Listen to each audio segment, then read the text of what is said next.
Another nice, cold, rainy day in November. You know, beast hunting has become cool.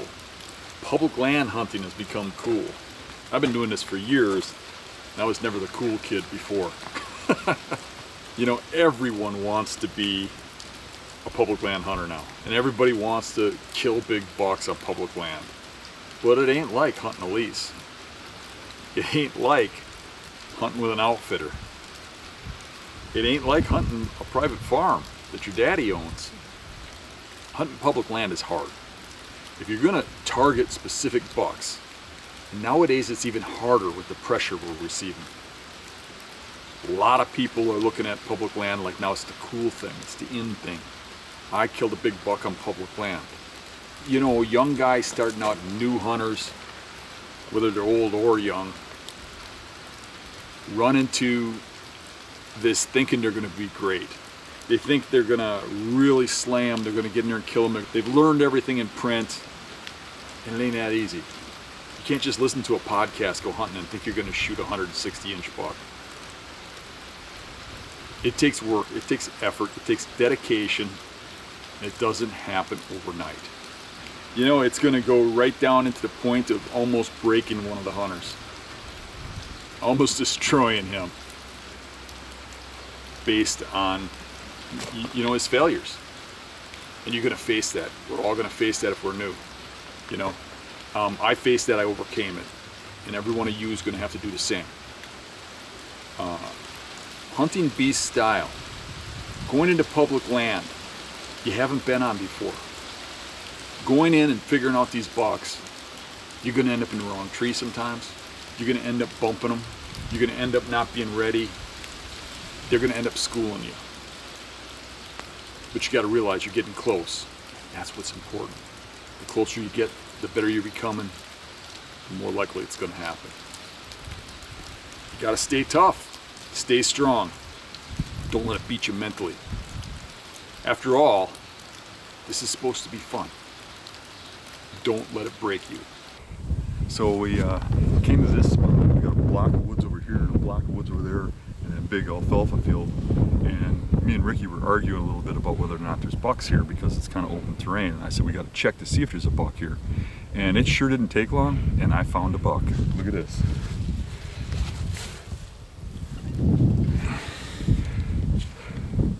Folks, that was not planted. I got my buck. Good, I'll go get the other buck. All right.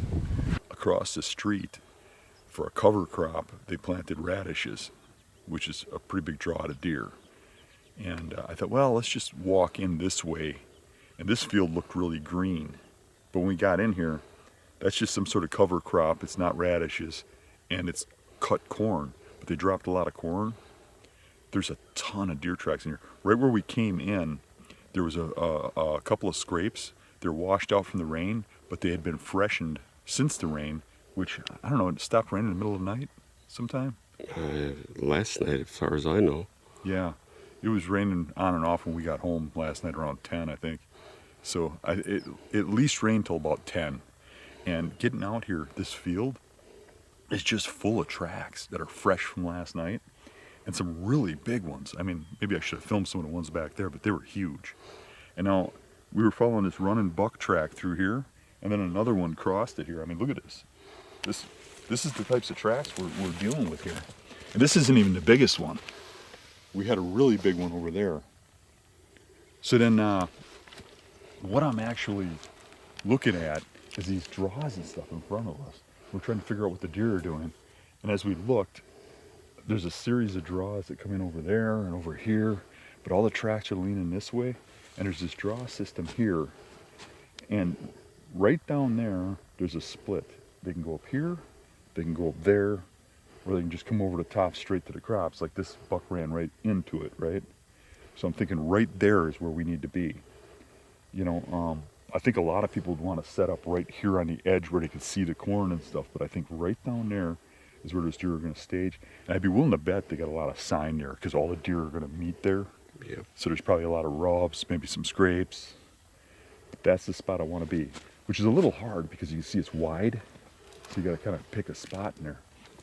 We're parked over the hill about half mile, and those trees up there, there was a big scrape under there, and the closer we got over here, the more big tracks we got, and the more doe tracks. And there's just a concentration of tracks coming right up out of this draw. And the draw we're looking at over here, there's nothing over here, just a few tracks. So you can see that they're coming up out of this. And when we look back here, you know, you got this big timber down here, this big draw with a series of draws. But up here, we got this little tangle of draws that has water coming out of it that is all cedar. And all them tracks seem to be coming out of there. But the land border kind of goes into that, so we can't really hunt the edge of it. We have to hunt on this side of it. And I'm pretty sure that that's holding up all the does. We're just going to put the bucks in here, you know, coming looking for them in the evening. I don't think the bucks and the does are bedding together because the does won't tolerate it. So the bucks are going to come in and check them in the evening and then come through there in the morning. And I can see there's a draw system going right up into there, right there. And it connects to that big timber, and then that connects to that timber. I'm just thinking right there is the spot to be. But we got to get down there and check it. The trouble is, no matter what you do down here, you get your wind into some stuff. But we're going to get in here, we're taking a route that's going to scent the area up the least.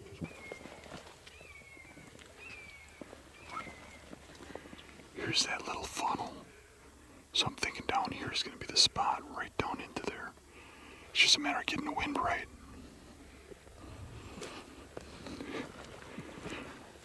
There's some coming this way, but the majority are going out through there, so I'm thinking they're coming right through here. Well, I got myself up 2 sticks high, just over the brush, into a background of cedars that's pretty thick. And the doe bedding draw is over here, where I'm pretty sure the does are coming out. All the activity seems to be coming out of that draw, but there is a draw going up this way, where I'm sure it has some deer in it, maybe some does. But the buck travel is coming up this main draw, heading to check on those does and to chase those does around the fields. When me and Ricky came in and scouted this, there was a lot of buck sign up in that field, a lot. And when we came down here, there's buck tracks fresh since it rained on every one of these trails going back and forth. Like they came in here in the evening, left in the morning, and it looks to me like 5 or 6 different bucks were in there chasing does. So I think it's a pretty good spot. Now the wind is a little iffy. The wind is kind of blowing that way, but it swirls in this little bottom here. I got a good shot to some trails down here and over here. Over here, I don't think I'd, man, they're probably going to get my wind. Right now it's in my face again, but it swirls. There's a good trail coming out right there I can see. It comes up this hill and through this little opening. And there's one that I could see when I walked over there. It goes right along the grass edge. So there's 1, 2, 3, 4, and then 5 on the other side that drops into there. That would be a hard one to shoot. But for the most part, I got it pretty much covered. Most I can hope for is if the wind's in my face, these deer ain't got a chance, I don't think, of busting me or anything. I hope it stays a little breezy because getting a little bit elevated that I need it makes this a little shaky because I'm just strapped to a little tiny cedar. It's about this big around. But if it's a little windy, they won't see anything moving. We were trying to find Ricky something really good too, and it burnt up a lot of time. So I've actually only got when I got down here, about 3 hours left, but probably 2.5 now by setting up my stand and stuff. But I feel real good about this spot, so hopefully. I just barely got settled in, and I look up and I see something coming. And coyote's running right at me at 20 yards. And then another one, then another one, then another one. And a whole pack, and I mean, there had to be 7, 8 of them. And I thought for sure they were going to step out because I saw them slip right behind here. And then I reached for my bow and turned the camera on. They never stepped out. I think they saw me move or something through the brush. They're so slick. Either that or they got a little wind swirl. But they've just evaporated. They were in front of me at 10 yards and they're gone. Don't know where they went. If deer could smell and sense people in danger like a coyote, you'd have a hell of a time ever killing a mature buck. It is Election Day Tuesday. Coming into the spot where Dan has been in before, and he helped me discover where elastic comes from. It comes from this tree that he set up. See that big knob? That big bolus, or whatever it is. Yeah, getting around that thing, and every time I move, this thing sways like a twig. But here's the fun part, the best part, the really terrific, wonderful part. As I was getting up the tree, getting around that thing, I had a shooter come in where I had no shot. And I came in the same way Dan had recommended. And as I was doing that, a doe wandered, caught my track, came into like 10 feet. Oh, and I forgot that when I was needing to get my release, I accidentally dropped the camera in the ditch. So, no footage. She didn't freak, but she was not happy. And she walked off that way. They came this way. She came around under here. And I think he would have followed her directly. But I'm sitting there on the backside of the tree with no shot. Couldn't tell if he was an 8 or a 10, but he wasn't real wide, but he was real tall. I would have been happy. It's extremely sickening. I have not had a deer of that caliber in front of me, maybe ever, and I'm stuck behind the damn tree. Not happy. Not happy.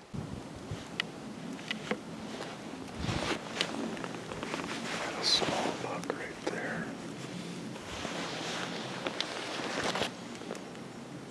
I couldn't zoom fast enough. And I can't see the finder because it's all wet. A lot of time, a lot of effort. Nothing to really show for it.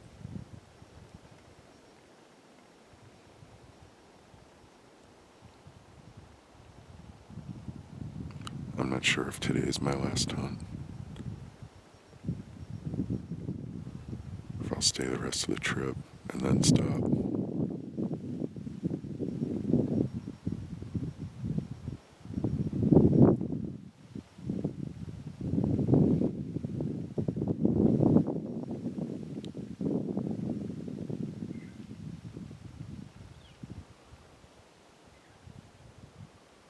To struggle so hard.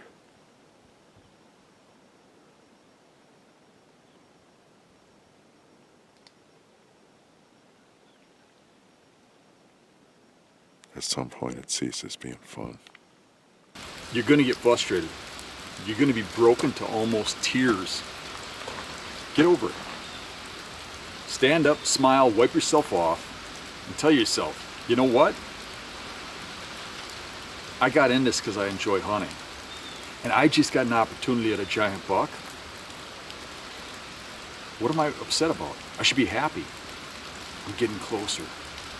And that's the attitude you got to take, or you're going to miserably fail.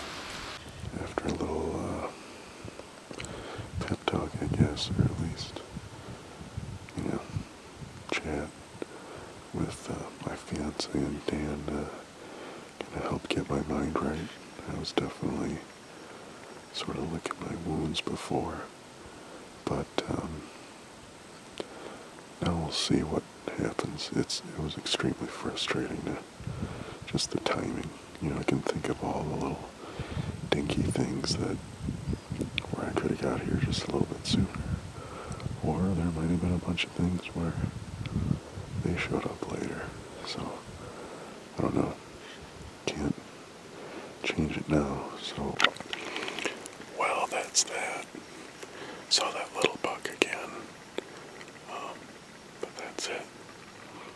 out this morning, and the plan was to get into that same bottom where I hunted yesterday in gray light and get a little further down.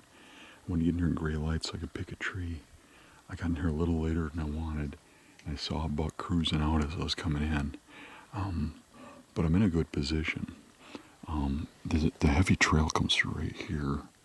I was set up about 400 yards that way. That crop fields over there. This finger that goes this way I was missing over there. There's a little finger here. There's a little finger there. This tree line goes there, and there's a finger there. And all them bedding features come together right here. It's like the middle. I forget what day it was, but Dan hunted right by the field there because he saw scrapes. We refined this to set back a little bit further, and what I found was there's a pinch point between the field and the dry creek. You can see there's a major trail right there. So I think they're gonna come through here. It's a pinch point. Hopefully I can ambush them right here. The wind is in my face now. It's gonna be going south like an hour before the end of the day. I got 4 deer running around. I think it's a small buck right by the canal here. Tried to get the camera on him, but the sunlight was in the way. But I believe he's chasing a doe. So I see him running all over the place out here. I saw at least 4. One was pretty big.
some grunts early on. And then the first buck I saw, I couldn't get on film. Because I think it was a small 10-pointer. But then I saw a doe and fawn come out of the bedding. And they kind of ran back and forth just behind me here. And then from the field over there, a small buck came through. That's where I hunted yesterday. This is the field that had all those tracks in it. This morning I went down and hunted down in there too. And I didn't see nothing again. Then I came up and I kind of reevaluated the tracks. And with binoculars and stuff, I could see they're not going in there. And I looked at that tree line up there, and there was no tracks on that. So I came back up here and looked at all the tracks really close and followed them up here. And they're all coming in and out of here and right out of this, down in that thicket. And from the corner with binoculars, I can see that there's all thick, heavy grasses and stuff in there. You can't really pick it up too much on an aerial. But when you see it by eye, you see it really well. And there's about, it rained, it poured yesterday, so all the tracks are washed out. But since it rained at like 11 o'clock last night, 5 different bucks have gone between me and those bushes over there through here. And then a couple of them came back, and then they came back on the other side of this bush, right directly into there. So I just set up on the ground here, and I got my tripod here. And I kind of wish I would have brought my stand and did that trick I did with the stick the other day, because I brought a stool, and that thing is so low. You just can't shoot from it. And, I'd have to remove some of this cover or something or lower it in order to get an arrow over it. So I think come prime time, this last couple hours, I'm just going to stand. I brought my binoculars so I can watch down here and see if anything comes running out. There's all kinds of chasing tracks. A lot of it might be at night. When I came in here in the morning, there was a buck cruising out the other side. And we'll see what happens.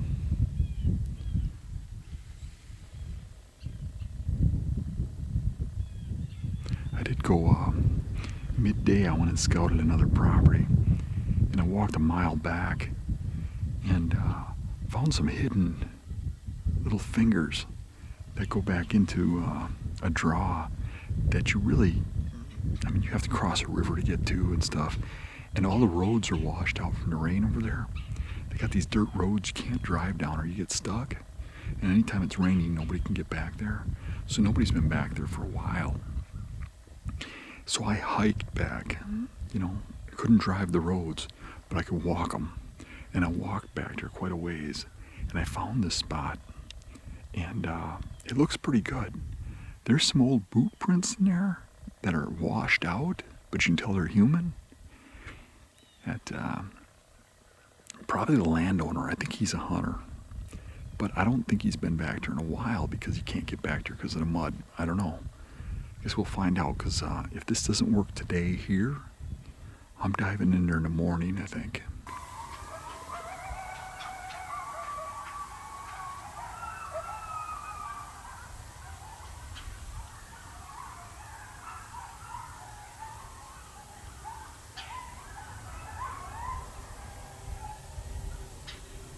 Kenny Rogers sang a song that said, you gotta know when to hold them, know when to fold them, know when to walk away, and know when to run. And it was time to run away from this property. I gave it a shot. I checked that little draw system. They weren't there in daylight. I gave it 2 hunts. I went up where I figured they must be coming onto the property. They may have been coming too far to get there in daylight. They didn't make it there in daylight. I watched the whole field until dark. Not a deer made it into the field, not even a doe. Time to run. Time to go on to the next property. Don't dwell in bad spots. I'm over a mile back, and I'm an hour from the cabin. I got up at 4 this morning thinking that would be enough time to get back here. It wasn't. Need to get up a little earlier. I got here at gray light. I needed to be here about a half an hour earlier. Even 15 minutes would have been good. I got set up right at shooting light. I don't think I spooked any deer though. But when I came in here, as I was setting up, there were 2 bucks fighting over there. I could hear their antlers going at it and the brush moving. They might even still be in there. There's a draw, like a bedding draw over there. But I'm in a pretty good funnel. I got this cornfield over here that has a lot of tracks coming into this corner right here, and a lot of trails filtering through. There's a fresh rub over there that's still bleeding, and there's just a million trails going through here. You know, the other side of the river looks good too. I mean, they can get around me, but at least I can call to them. And as of for right now, the wind's blowing like that, which is pretty good for me. Where I heard that doesn't what I thought was bucks fighting earlier this morning. I just heard a doe bleat in the exact same position. I'm starting to think there's a hunter behind me, which would be remarkable because I'm over a mile back.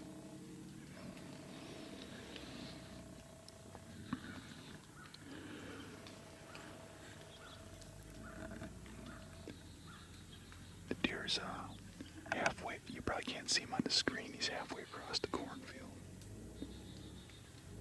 But he's kind of just slowly feeding his way this way.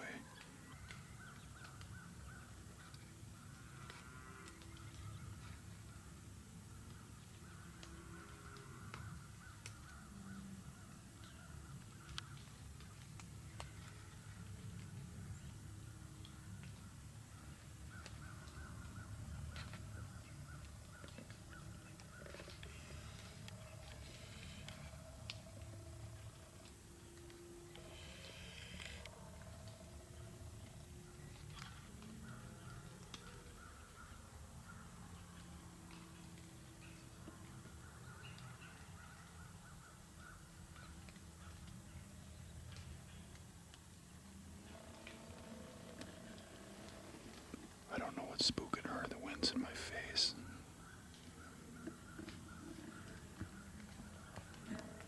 If there is another hunter, maybe he walked in from over there. I walked in from with wind in my nose.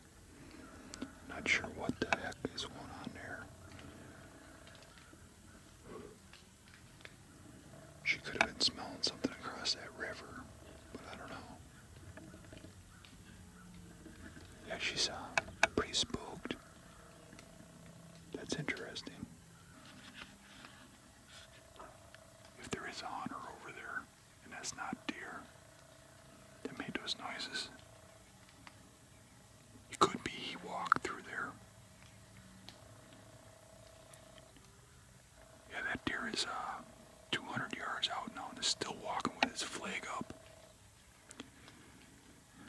Which sucks because I want a buck to come through here. If the doe turned around, the buck will probably turn around.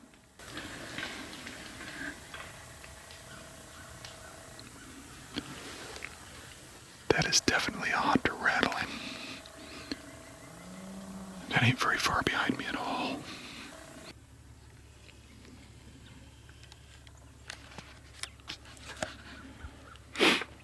Well, whoever was hunting was within 50 yards of me. Kind of interesting. I snuck in there, set up my stand. He never knew I was there. He rattled, grunted. I saw a deer come in and smell where I'm sure he walked and turn around and leave, and he probably never even knew that deer was there. Kind of shows you how you can't access the way the deer do. So he must have came right down that mouth to get in there. Right through where the deer come. I was able to set that stand up, pull that stand down, and leave, and that guy never knew I was there. As I was leaving, he was starting another rattling sequence. So his spot, he was there before me. Just before I got down, I glassed over there, and I could see that there was a trail cam over a scrape over there too. I hadn't noticed. You could see it from in my tree with the glasses, so I'm sure he was right above it. just into the canopy between us. But he's rattling again. A local guy told me he was driving by here and he saw a buck cruising this tree line right here that he thought was probably about 170, and he thought I should check it out. So me and Ricky came over here. We're gonna take a look and see if we can figure this thing out. There's an awful lot of deer sign here for right next to the road, but it kind of looks like this spot people would kind of ignore this spot. There really isn't parking and stuff, and it kind of draws you over there, the parking and stuff. You have to walk kind of quite a ways, even though you're right next to the road, to get over here. So see what we can find. But this could be good if there's a buck walking here in broad daylight this morning. Here's another scrape here that's all ripped up. Probably a whole line of them, and this is where you saw it walking, right here. Every one of these trees is ripped up like that this morning. And this is where you saw that buck go through, and this is more than just this morning. This is on a regular basis. I mean, seems like a weird spot. It's one of those fat girl spots right alongside the road. I mean, the highway is right there. Here we are again, another real low odds but high reward spot. So a friend of mine who's a tracker saw a buck come in here this morning. Thought it was about 170, maybe a little bigger.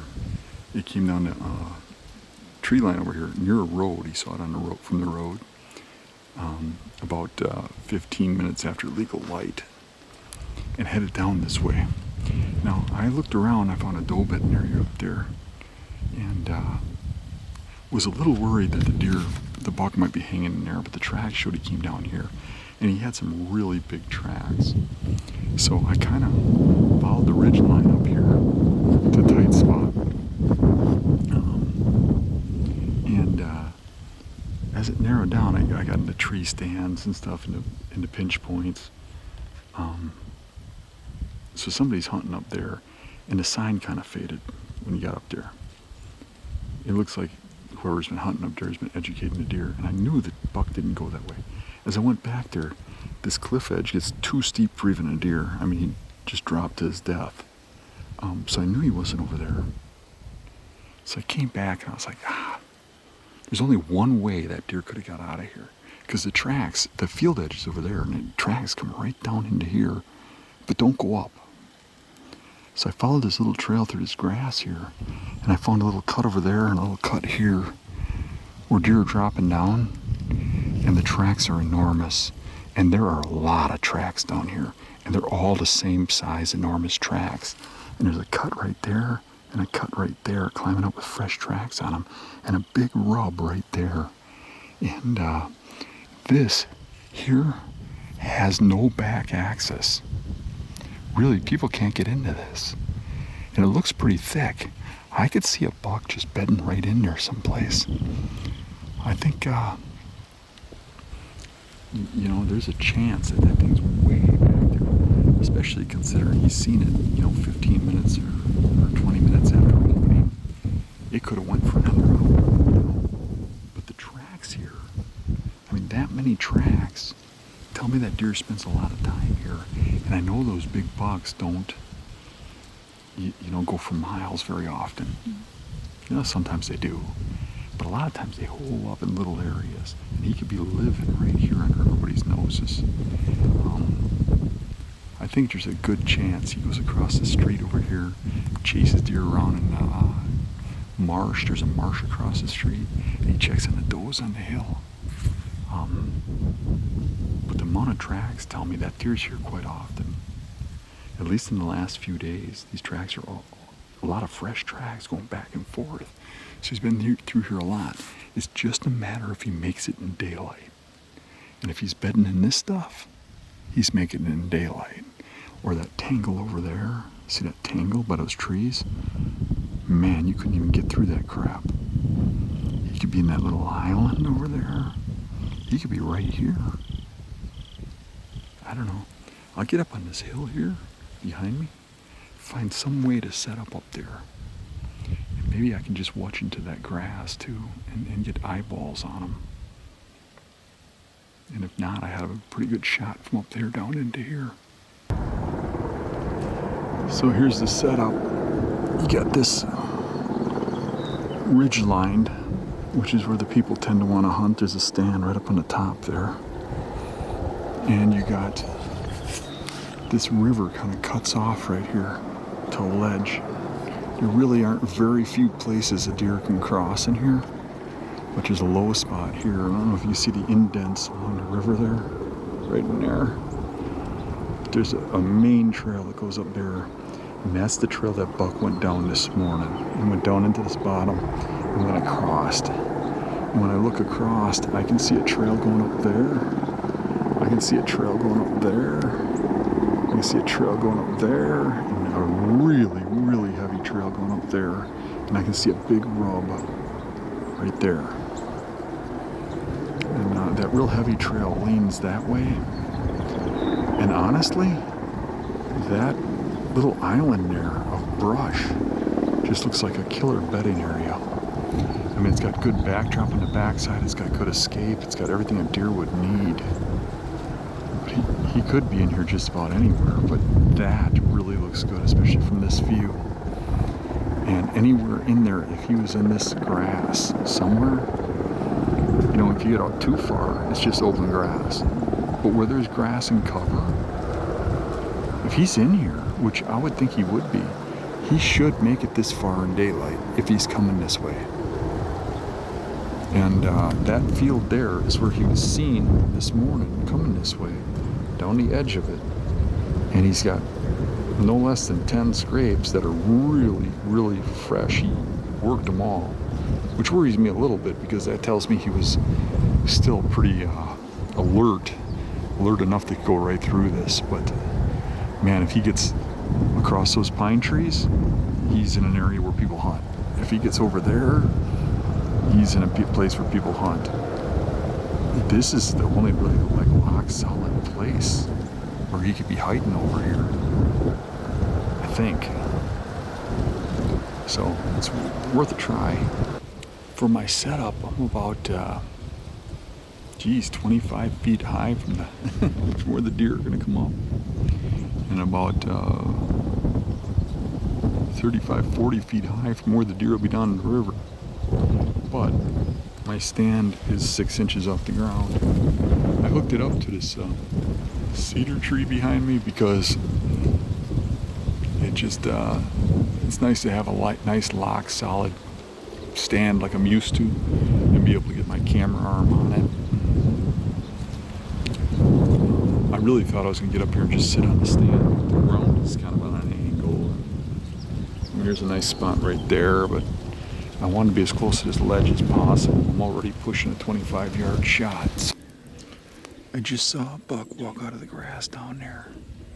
I don't think he was a shooter. I just got a glimpse of him. It looked like he dropped down to the river.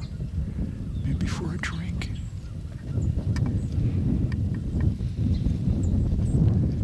He was about 70, 80 yards. Kind of right where the river turns. We'll see if he pops out somewhere. There he is. I saw something move over there.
I went to the same spot I went to last night,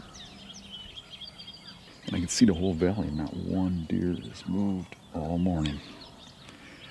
I'm gonna pull a little earlier than I probably should because I really want to get on something for tonight, and I'm gonna get out scouting.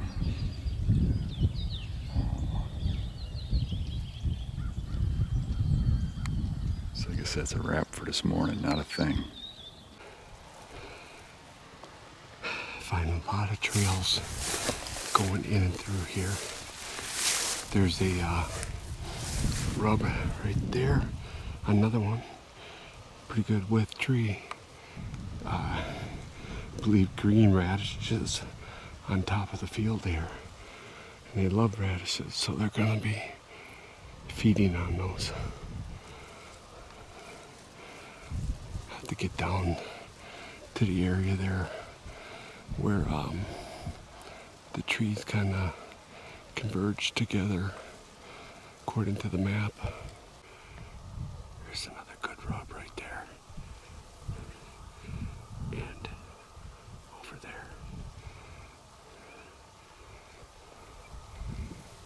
This is where the trees kind of congregate.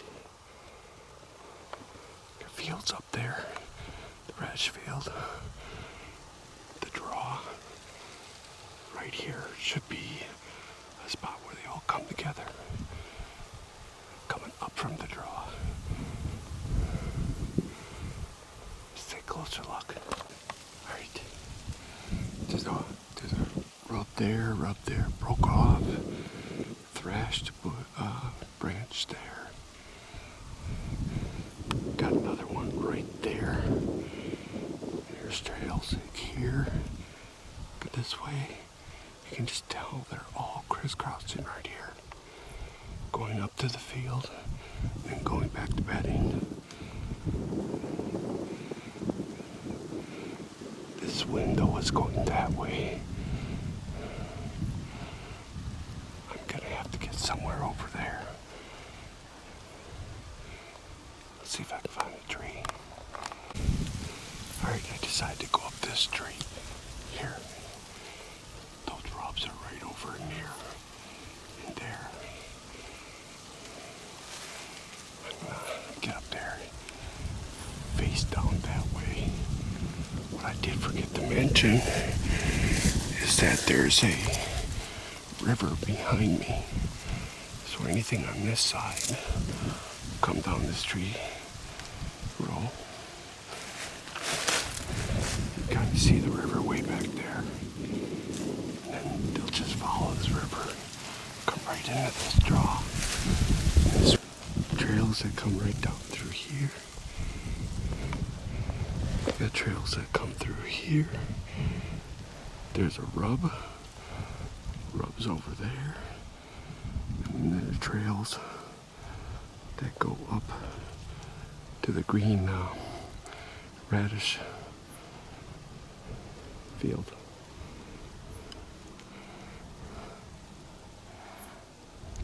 Oh no, this is a pretty good spot.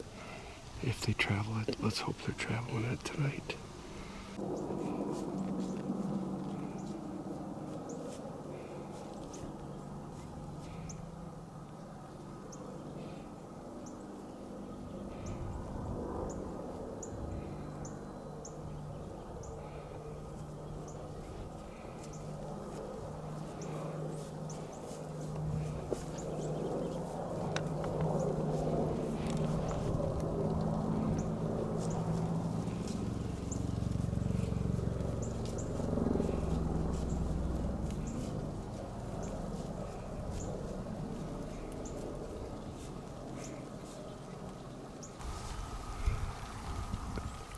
Closing time. I have the river up to my back here, so I just decided to do a little grunt. I did two short and one long, and then I had that buck come right down the draw here. Too bad he wasn't bigger. I don't know if I'm going to be able to find him in here, but I'm going to try.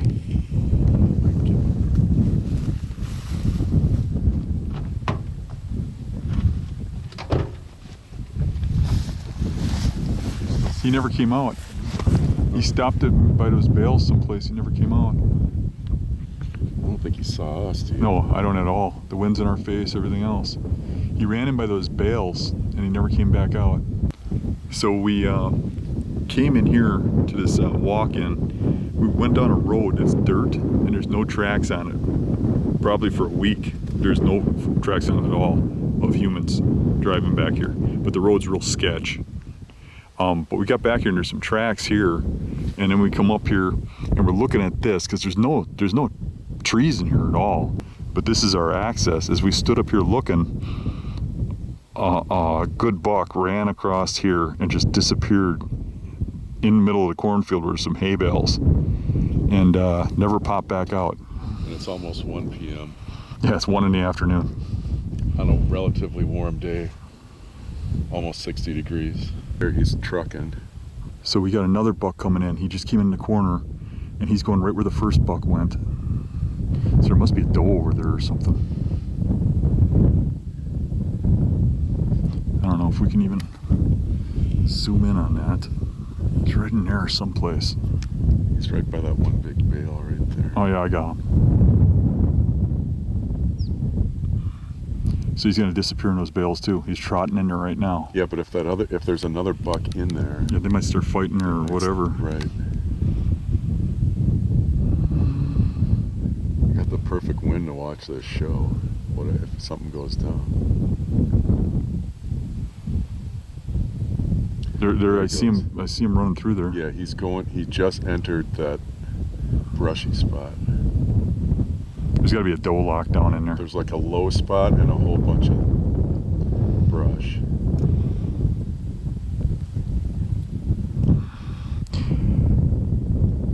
I tell you what, you know what? Where those things are coming out, one of us should set up, and one of us should set up on this tree line, and they're going to come in and out of there somewhere. Yeah. Or one of us set up down there, you know, like sneak up to that orange tree, Yep. set up, and one of us go back to where his tracks were and set up, and one of those bucks should come by us. You know what I mean? Yeah. I think they'll follow those tree lines in and out. That would probably be a good plan. Both of those things had big bodies. I couldn't tell what the first one They had. both went right in there and just stayed in there. Well, here's the other thing about it too, is I don't see them. Like they just like. They disappear when they There get to must those be- hay bales. There must be There's a depression in there. There's a hole. maybe Hamas is in there and they got tunnels. Maybe there is a ditch there, but I haven't seen nothing pop out down here. They're hanging in there. Yeah. I think that ditch, I don't know, I could be wrong, but it looks too thick to traverse, but I think they're in that clump in the middle. Okay. And that's the kind of thing that I've been talking about this whole time, right? It's like it doesn't need to have much cover Yeah. for it to hold something. And if people are pressuring the heavy woodlot areas, they're gonna find places like this. And if it is a doe, that's a doe going to escape stuff. So He just went back in. He's a good one. He's a shooter. right when the camera Dan, got turned Dan, off, Dan. 2 bucks came out chasing each other. The one chased the smaller one back out, and the bigger one went back in. I know exactly where he is. I just snuck to within 100 yards, and I heard a grunt. I looked up, and there's about 4 or 5 bucks chasing that doe. Right there, I can see the doe standing there. I got down to my knees in this grass.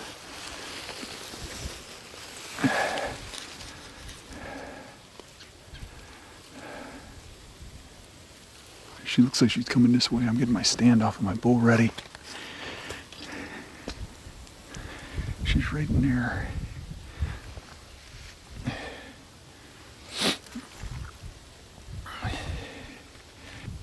There's one walking right there. I can't tell if it's a buck or a doe, but it keeps wagging its tail, so I think it's the doe. But I'm kind of locked down. I can't move. Oh, it's a buck. I just saw the rack come up.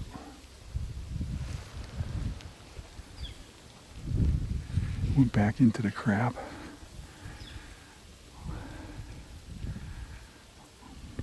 I might have to set up right here. I really wanted to get to the tree line over there. That's where they came out of. But there is a big scrape right here, and They ran this way for a second. I could maybe even sneak in a tree right now. Don't know.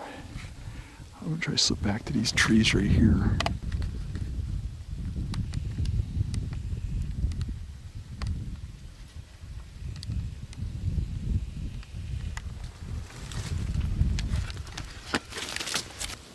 So the bucks are all right there where those hay bales are. That's probably 300 yards. Dave snuck to that orange tree there that is about 350 yards. And I saw the bucks come down this ditch line. I'd like to get over there, but it's kind of open. Thinking they might go back up that ditch line. When that doe ran up before, about 5 bucks got up and chased it. I just heard a grunt again.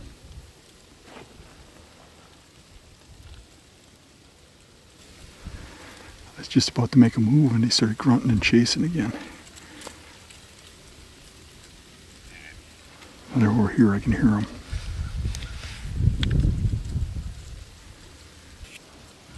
Big buck keeps chasing the little bucks back and forth over there. The deer that I see over there is acting weird, and Dave just sent me a text that he shot one. Apparently they got close enough to him. I took just 2 little knee steps in the grass, and boom, the doe popped out of the drainage, not very far away. I had all this brush and trees in the way, and she couldn't see me. She kept scanning and looking and scanning and looking because she heard the noise, and eventually she stopped scanning and looking, and she worked over, and I was on this tree was in between me and them. And I'll show you here in a second. There's a reason I'm watching over that way. So there was a small opening right here from where I was, which was back. I don't know if I can see it. I don't want to move too much. But back in here, and there was a small opening that the doe walked over here, right in the corner of this field right here. And I saw her walk through a little bit of a lane, and then I saw him kind of trot through it, but then he came back and he faced this way, right by this patch of grass. I had about a 35 yard shot, but there were some branches in the way, but I thought I had the window that I needed to actually shoot, and so I took a shot, and he was probably 160 inch or something, 8-pointer. I think an 8-pointer. I mean, we're talking mass, we're talking height, just a beautiful buck. So when I shot, I heard it hit. I don't know if it hurt a stick. I thought I heard it hit twice. So it might hit a stick and then maybe hit him. I'm not sure. Ran this direction down toward those hay bales and cottonwood, and I couldn't tell if I hit him. You know, I had a lighted knock, but a lighted knock at 1 in the afternoon just doesn't pop like it does later. Like I said, I just got to go look for my arrow, but I don't want to go crawling out there because Dan said he's seen about 5 or 6 bucks all in this area and of varying sizes. So there might be, you know, maybe mine's down somewhere. Don't know. I haven't had a chance to look. Maybe I complete missed. I don't know. I'll have to look for blood and whatnot. But at the moment, what I'm doing is I'm just sitting back here waiting. Dan's gonna work that side just a little bit, and then we're gonna see if if the doe comes back out, or if if one of the bucks comes his way. Right now, it's just a waiting game. I'm stalking up here on my hands and knees. There's one right there through the fence. 100 yards. I can see a good rack on him, but he's acting nervous. Maybe he heard something, I don't know. I'm about 80 yards and close, and I've been crawling on my hands and knees. The buck is right over this ridge from me. I can't stand up or you'll see me. I gotta go hands and knees. I don't know how close I can get. But I'm gonna try and get within range. Maybe I can grunt him into the field when I get within about 50, 60. If I can find some cover. I see a tree up there. I can maybe get behind a bush. He's on top of her, breeding her right now, right there.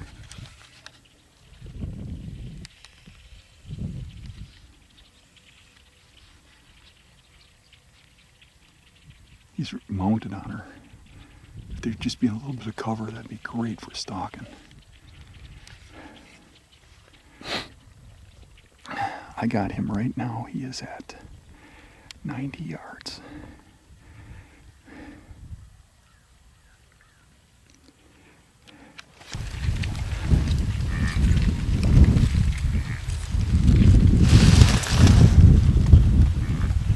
After the buck that Dave shot got done breeding the doe, all hell broke loose. The deer went into a frenzy, and it turned out there was a lot more bucks in that grass than I had perceived. About 10 bucks came out chasing that doe around in circles. They chased that doe into another field and around and back into my field, then back out into another field and back around. And I realized they were circling around, that doe kept coming back to that patch. So when they made another run up into that field, and I knew they were going to go around this woods and out of sight, I got up and I made a sprint for the brush that they were circling into.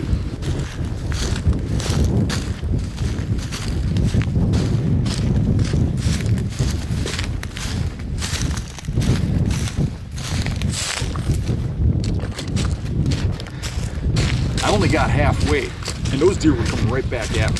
I hit the ground, but I was in a cut cornfield with no cover. And those deer were running right past me, and I came to full draw, and a 10-pointer stopped right in front of me, probably like 140, 145 class, and I could have shot it, and I'd have been real happy with that buck. But behind it, at a trot, limping a little, going slower than the rest, was the big guy. So I waited, and 10 sprinted, and the big guy never stopped, and I thought at 10 yards, I could make that shot. Because he was going real slow, and I clean missed, completely, just blew the shot. The deer acted like I wasn't even there. They circled around, they went and did another loop, and I ran for the brush again. And I got almost there when here they came again, and I hit the ground, and this time they almost ran me over. There's deer on both sides of me, and then they splintered across the field, over the horizon, and pretty much out of my life forever. I got to right there where those little bushes are. I got a little past there where the grass ends, and they started running around again, and they almost ran me over. It's where you wish you had a cameraman. There was a pile of bucks in there. I could have shot the one, was about a 140-10, but I really wanted that giant 8. Okay, Dan is over there. I'm waiting to hear from him again, but I guess I got a text from him saying he almost got ran over by a 140-inch 10-pointer and then the big one. So you know, a 140 10-inch 10-pointer, I'd be happier than a clam if I had that in Wisconsin. I'm not the accomplished big buck guy that he is, or at all. That, to me, that would be a great buck. This is where all that activity just was. Don't get any fresher than that. I just took a look, scanned with my binoculars, happened to see fletching, so I went out, and this is what I got. He was breeding that doe, clearly not a fatal hit. After a good thorough look around, we watched that giant 8-pointer breed that doe, run around in circles, you know, for 45 minutes after Dave shot. I don't know where he nicked that buck or winged it or hit it or what he did. It made it limp, but that deer didn't even react like it was hit. And 45 minutes later, it was still running around, and there was virtually no blood trail. We found probably 4 or 5 blood drops. That's it. the end of the brush here, and they ran over there. And when they did, I made a sprint to get into here because I knew they'd come back. And I got about halfway and they came running back, and I dropped to the ground and they came running out of here right past me, almost over the top of me, and kept going right out of our lives. Yeah, yeah. But this was, again, just a complete whim that we checked this out. And as we were driving up, it was like, well, this looks like garbage. But it sure turned out to be pretty spicy and fun. All you have to do is be where there's a hot doe right now. Exactly. But the things that I think were interesting about it, right? Okay, the doe was hot, right? But when you see that ditch, there were all kinds of tracks in that ditch from does. They travel it more than just today, right? Yep. And they use the terrain in a different way. Even though when you look out at this stuff, it looks like nothing, but there's beds like in this stuff here. There's that traveling that ditch, you know. These are the kind of things where on the properties that we've been on that look fabulous. There's people, right? And some of them are fabulous. Yeah. We've seen some good stuff. Don't get me wrong, but it just goes to show that there's more than meets the eye sometimes. Yeah, all the good spots we found are spots that look like crap because people go to the ones that look good. The road that we had to take to get here would be extremely sketchy when it was wet, right? Impossible.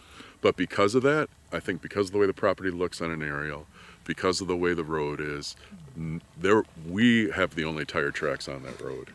And where were all the deer congregated, right?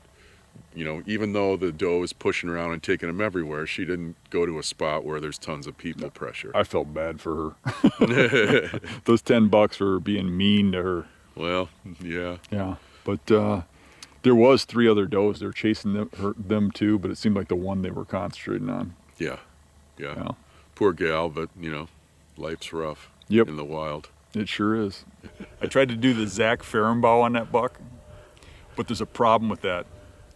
I'm not Zach Fehrenbaugh. Not just that, right? I think your hair isn't long enough.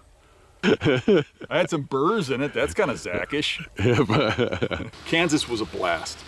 And I had fun chasing these deer around and trying the new areas and learning a little bit about the terrain and the spots and how to hunt that particular area.